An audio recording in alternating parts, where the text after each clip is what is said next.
Ready? Mm-hmm.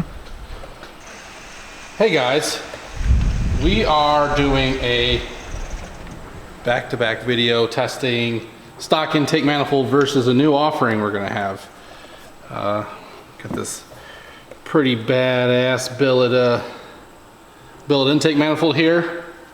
Super sweet design, nice big plenum, short runner, really nice blend from the plenum to the runner. It goes together really nice. O-ring seal, 3 injector setup,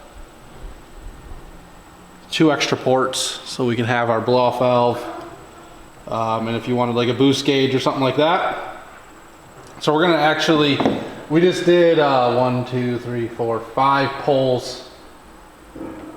They're within, I guess we can probably get rid of the one high one maybe. So we did 243, 238, 240, 238, 240 at about 650 axle RPM. We really want to see a comparison on a pretty well maxed out setup within reason. Just to do a really nice back to back. We wanted to have something that would repeat, you know, roughly 5 times. So we're gonna swap this intake manifold on it, do some dyno pulls, and report back the results.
How do I get rid of the damn manifold absolute pressure?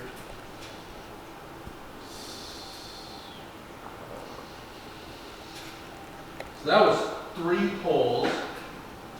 I'm not going to look at piece numbers. I want to look at numbers at like 600 axle RPM.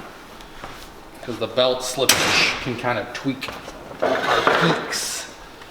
Let's see here.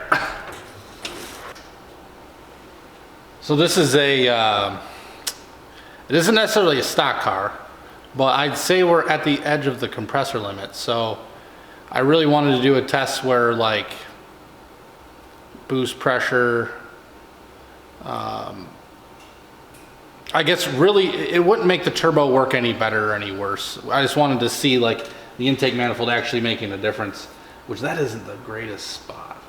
But at this exact point, we'll do 600 axle RPM and 700 axle RPM. At this point, I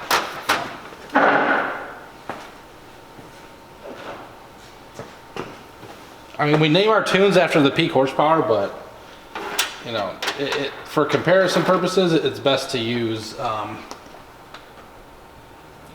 you know, pick a spot, use an average.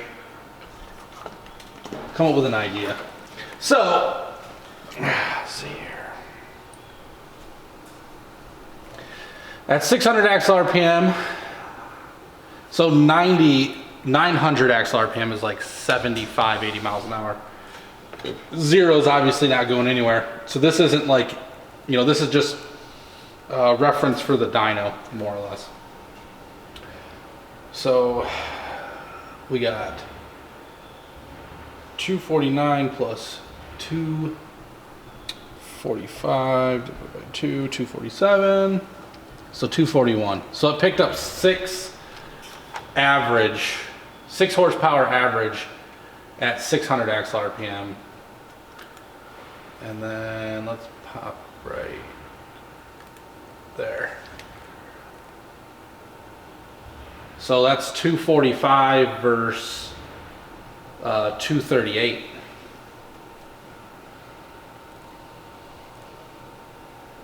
So that's yeah, that's 7 horsepower there. So the intake manifold definitely it definitely helped power. The red pole, I started the pole a bit slower, and these stock frame turbos spool so damn quick it's hard to really get an idea. But the blue line is the second pole on the new intake manifold, and it does look like it might spool slightly slower and then picks up the power on the top. Slightly slower. It's hard to say. This is going to have to be done using a data log to get a pretty good idea, and then I could just use time. Say I'll start at 3,000 RPM, floor at how long it actually takes me to get to a boost pressure. This is clutching and other things come into play with this. But it looks like, I mean, this intake manifold picked up some significant power on a limited airflow setup, you know, when we're pushing the turbo pretty hard.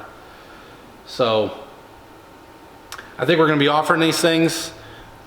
Price is going to be $1,550 to $1,600. Retail, that'll come with pretty much everything to do the install. I think we're going to change a couple things up just to make it easier to do the install, and have the option to add a blow-off valve flange onto the intercooler pipe. But other than that, I mean, it's a pretty easy install in all reality. So factory fuel rail works. Factory rail works. It has a map sensor port. We do have to, currently the boost sensor, which is located just before the throttle body, there's a vacuum line that runs from the intercooler pipe going to the throttle body. That vacuum line runs to that sensor.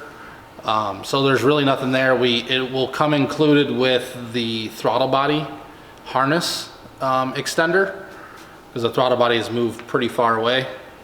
But everything else plugs in really easy. So it didn't take us very long to do it, and we were playing with some other stuff. So, but yeah, it'll be on the site soon.